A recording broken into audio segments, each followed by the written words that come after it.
Hi friends, ನಾನಿವತ್ತು pepper chicken ಮಾಡ್ತಾಯಿದ್ದೀನಿ. ಅದನ್ನು ಹೇಗೆ ಮಾಡ್ತೀನಿ ಅಂತ ತೋರಿಸ್ತೀನಿ. ಫಸ್ಟು ಒಂದು ಕುಕ್ಕರ್ ತೊಗೊಳ್ಳಿ, ಎಣ್ಣೆ ಆ್ಯಡ್ ಮಾಡಿ, ನೆಕ್ಸ್ಟು ಈರುಳ್ಳಿ ಆ್ಯಡ್ ಮಾಡಿ. ಈರುಳ್ಳಿ ಫ್ರೈ ಮಾಡಬೇಕಾದ್ರೆ ಉಪ್ಪು ಹಾಕ್ಕೊಳ್ಳಿ, ಕ್ಯಾಪ್ಸಿಕಮ್ ಹಾಕಿ. ಇದು ಹೀಗೆ ಫ್ರೈ ಆಗಬೇಕಾದ್ರೆ ಸ್ವಲ್ಪ ಕೊತ್ತಂಬರಿ ಸೊಪ್ಪು, ಪುದೀನ, ಹಸಿಮೆಣಸಿನ್ಕಾಯಿ, ಕರ್ಬೇವಿನ ಸೊಪ್ಪನ್ನ ಆ್ಯಡ್ ಮಾಡ್ಕೊಳ್ಳಿ. ನಾನು 3/4 kg ಚಿಕನಲ್ಲಿ ಚಿಕನ್ ಫ್ರೈ ಮಾಡ್ತಾಯಿದ್ದೀನಿ. ಚಿಕನ್ನು ಚೆನ್ನಾಗಿ ವಾಶ್ ಮಾಡಿ ಇಟ್ಕೊಳ್ಳಿ. ಅದನ್ನು ಇವಾಗ ಮಿಕ್ಸ್ ಮಾಡಿ.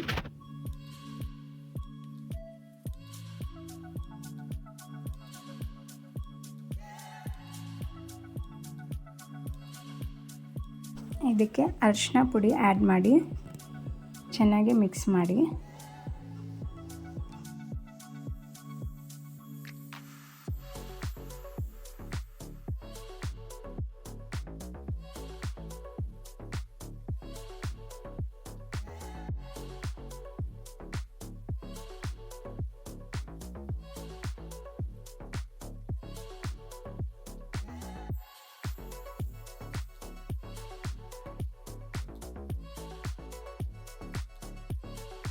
ಇದು ಈ ಥರ ಚೆನ್ನಾಗಿ ಮಿಕ್ಸ್ ಮಾಡಿ ಫ್ರೈ ಆಗಲಿ. ಫ್ರೈ ಆದಮೇಲೆ ನೆಕ್ಸ್ಟು 1 ಸ್ಪೂನ್ ಧನಿಯಾ powder, 1 spoon chicken masala powder, 1 spoon chilli powder add ಮಾಡ್ಕೊಳ್ಳಿ. ಅದಕ್ಕೆ 1 ಸ್ಪೂನ್ ಮೆಣಸು ಮತ್ತು ಜೀರಿಗೆ ಪೌಡರ್ ಆ್ಯಡ್ ಮಾಡ್ಕೊಳ್ಳಿ. ಚೆನ್ನಾಗಿ ಮಿಕ್ಸ್ ಮಾಡಿ.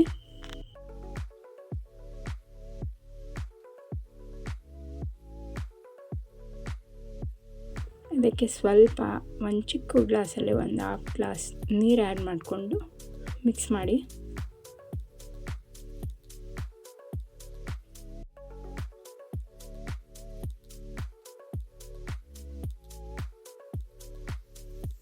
ಇಷ್ಟು ಲಿಡ್ ಕ್ಲೋಸ್ ಮಾಡಿ.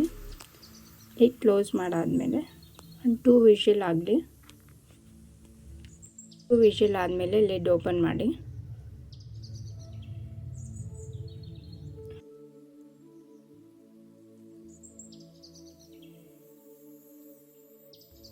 ಪೆಪ್ಪರ್ ಚಿಕನ್ ಮಸಾಲ ರೆಡಿ ಇದೆ.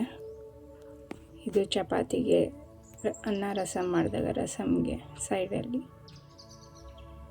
ಟೇಸ್ಟಿಯಾಗಿರುತ್ತೆ. ನೀವು ಒಂದ್ಸಲ ಟ್ರೈ ಮಾಡಿ, ಹೇಗಿದೆ ಅಂತ ಹೇಳಿ ಕಮೆಂಟ್ ಮಾಡಿ. ಈ ವಿಡಿಯೋ ನಿಮಗೆ ಇಷ್ಟ ಆಗಿದರೆ ಪ್ಲೀಸ್ ಲೈಕ್ ಮಾಡಿ, ಸಬ್ಸ್ಕ್ರೈಬ್ ಮಾಡಿ, ಶೇರ್ ಮಾಡಿ. Thank you for watching. Keep watching.